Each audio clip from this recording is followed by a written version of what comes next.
నమస్తే నేను చందన welcome to great Andhra ఇప్పటివరకు ఉన్న టాప్ స్టోరీస్ చూద్దాం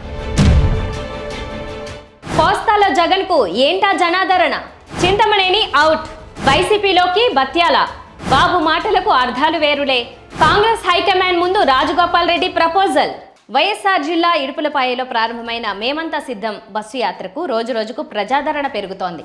వైసీపీ అధినేత ముఖ్యమంత్రి వైఎస్ జగన్మోహన్ రెడ్డి గత నెలాఖరులో మేమంతా సిద్ధం బస్సు యాత్రను ప్రారంభించారు. ఇవాల్టికి ఆ యాత్ర 17వ రోజుకు చేరింది. గ్రేటర్ రాయలసీమ వరకు జగన్ బస్సు యాత్రకు విశేష ప్రజాదరణ ఉంటుందని కూటమి నేతలు ఊహించారు. కానీ అనూహ్యంగా కోస్తాలో జగన్ యాత్రకు కనీ విని ఎరగని రీతిలో మద్దతు వెల్లువెత్తుతోంది. ప్రకాశం జిల్లాలో యాత్ర పూర్తి చేసుకున్న జగన్ విజయవాడలో అడుగు పెట్టగానే వెల్లువెత్తిన ఆ జన సమూహం మరోసారి ప్రతిపక్ష నాయకుడిగా చేసిన పాదయాత్రను గుర్తు చేసింది. జగన్ కనిపించగానే జనంలో మాటల్లో చెప్పలేని ఉద్వేగం, ఉత్సాహం కనిపిస్తున్నాయి. నిజానికి ఇంత ప్రజాదరణ వైసీపీ కూడా ఊహించలేదు. ప్రస్తుతం జగన్ బస్సు యాత్ర పశ్చిమ గోదావరి జిల్లాలో పూర్తి చేసుకుని తూర్పు గోదావరి జిల్లాలో ప్రవేశించనుంది. ప్రధానంగా కృష్ణా, గుంటూరు, ఉభయ గోదావరి, విశాఖ జిల్లాలపై కూటమి ఆశలు పెట్టుకున్న సంగతి తెలిసిందే. గుంటూరు, కృష్ణా జిల్లాల్లో జన ప్రవాహాన్ని కూటమి అంచనా వేయలేదు. ఆ తర్వాత ఉభయ గోదావరి జిల్లాలో జగన్ బస్సు యాత్రను వెంబడిస్తున్న జనం నుంచి వస్తున్న స్పందన కూటమిని షాక్కు గురిచేసింది. రాయలసీమ, నెల్లూరు, ప్రకాశం జిల్లాల వరకు జగన్ యాత్రకు విశేష ఆదరణ దక్కిందని అర్థం చేసుకోవచ్చని, ఆ తర్వాత అంతకంటే ఎక్కువ జనం రావడం ఏంటనే అంతర్మథనం కూటమి నేతల్లో మొదలైంది. మేమంతా సిద్ధం యాత్రకు కోస్తాలో ఆదరణ కూటమి గుండెల్లో గుబులు రేపుతోంది. ఎందుకు ఇలా అంటూ ఆయా ప్రాంతాల్లోని కూటమి నేతలు ఫోన్లలో ఆరా తీస్తున్నారని సమాచారం. ఇంకా జగన్పై మోజు తీరలేదా? జనస్పందన చూస్తే మళ్ళీ ఆయనే అధికారంలోకి వచ్చేలా ఉన్నారే అని కూటమి నేతలు తమ సంభాషణల్లో భయాందోళన వ్యక్తం చేస్తున్నారు. ఏలూరు జిల్లా దెందులూరు టీడీపీ అభ్యర్థి చింతమనేని ప్రభాకర్ను తప్పించడానికి దాదాపు రంగం సిద్ధమైంది. ఈ మేరకు చింతమనేనితో చర్చించడానికి ఆ పార్టీ నాయకులు వెళ్లినట్టు తెలిసింది. మరోవైపు ఏపీ బీజేపీ అధ్యక్షురాలు దగ్గుబాటి పురంధేశ్వరి తన సామాజిక వర్గానికి చెందిన మరో నేతకు టికెట్ ఇప్పించుకోవడానికి రెడీ అయ్యారు. చింతమనేని ప్రభాకర్ చౌదరిని తప్పించి దెందులూరు సీటును బీజేపీకి దాదాపు ఖరారు చేసినట్లు జాతీయ అధికార పార్టీ వర్గాలు చెబుతున్నాయి. ఏలూరు ఎంపీ సీటు ఆశించిన బీజేపీ రాష్ట్ర ప్రధాన కార్యదర్శి తపనా చౌదరిని దెందులూరు అసెంబ్లీ స్థానం నుంచి పోటీ చేయించడానికి పురంధేశ్వరి చర్చలు జరిపినట్లు తెలిసింది. ఈ మేరకు చంద్రబాబు కూడా గ్రీన్ సిగ్నల్ ఇచ్చినట్లు తెలిసింది. ఏలూరు టికెట్ తపనా చౌదరికి దక్కకపోవడంతో ఆయన ఇండిపెండెంట్గా కూడా బరిలో దిగడానికి సిద్ధమైనట్లు వార్తలు వచ్చాయి. అయితే 4 ఏళ్లుగా ఏలూరు పార్లమెంట్ పరిధిలో తపనా చౌదరి చేస్తున్న సేవలను గుర్తించి ఎలాగైనా ఆయనకు సీటు కేటాయించాలనే పట్టుదలతో ఉంది. ఈ క్రమంలో పురంధేశ్వరి కూడా తన సామాజిక వర్గం కావడంతో ఆయన కోసం సీరియస్గా ప్రయత్నించినట్టు బీజేపీ నాయకులు తెలిపారు. మాజీ ఎమ్మెల్సీ అన్నమయ్య జిల్లా Rajampet assembly TDP incharge Batyala Chengalrayulu త్వరలో వైసీపీలో చేరనున్నారని విశ్వసనీయ వర్గాల ద్వారా సమాచారం. బత్యాలకు కాకుండా రాయచోటి నుంచి సుగవాసి బాలసుబ్రహ్మణ్యాన్ని తీసుకొచ్చి రాజంపేట అభ్యర్థిగా ప్రకటించారు. దీంతో 5 ఏళ్లుగా రాజంపేటలో పార్టీ కోసం ఖర్చు పెట్టుకుని పని చేస్తున్న తనను కాదని సుగవాసికి ఎలా ఇస్తారని ఆయన ప్రశ్న. ఈ నేపథ్యంలో స్వతంత్ర అభ్యర్థిగా బరిలో ఉంటానని ఆయన రాజంపేట నియోజకవర్గం వ్యాప్తంగా కలిగి తిరుగుతున్నారు. రాజంపేటలో భారీ ర్యాలీ నిర్వహించి బల ప్రదర్శన కూడా చేశారు. మరోవైపు సుగవాసి ఎన్నికల ప్రచారం మొదలుపెట్టారు. దీంతో రాజంపేటలో టీడీపీ 2గా చీలిపోయింది. బత్యాలకు రాజంపేట, రైల్వే కోడూరు నియోజకవర్గాల్లో బలిజల్ల మంచి పట్టుంది. దీంతో ఆయన పార్టీలో చేర్చుకుంటే బాగుంటుందని వైసీపీ పెద్దలు పావులు కదిపారు. ఈ క్రమంలో వైసీపీలో చేరడానికి బత్యాల కూడా మొగ్గు చూపినట్లు తెలుస్తోంది.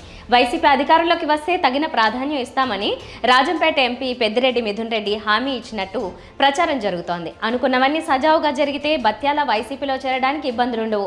వైసీపీలో బత్యాల చేరితే రాజంపేట, రైల్వే కోడూరు నియోజకవర్గాల్లో టీడీపీకి భారీ దెబ్బ అని చెప్పక తప్పదు.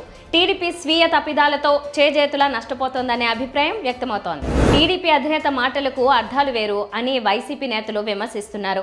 ఆయన ఎదుటి పక్షం మీదనే విమర్శలు చేస్తారు తప్ప తన పక్కన చూసుకునేది ఎప్పుడూ ఉండదని అంటున్నారు. పాయకరావుపేట, రాజాం సభలలో చంద్రబాబు తాజాగా పర్యటిస్తూ చేసిన కామెంట్స్ మీద వైసీపీ నేతలు మండిపడుతున్నారు.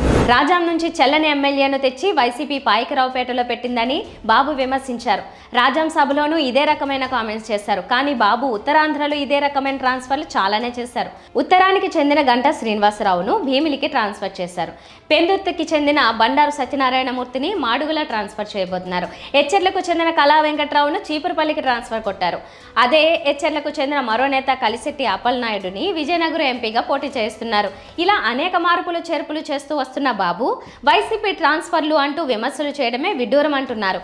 వీటన్నింటికంటే పెద్ద వింత ఏంటి అంటే కడపకు చెందిన సీఎం రమేష్ని తెచ్చి అనకాపల్లి నుంచి కూటమి అభ్యర్థిగా పోటీ పెట్టడం. ఇలా తాను చేస్తే ప్రజల కోసం సమర్థులైన వారిని పోటీలో దించినట్లుగా చెప్పుకుంటారు.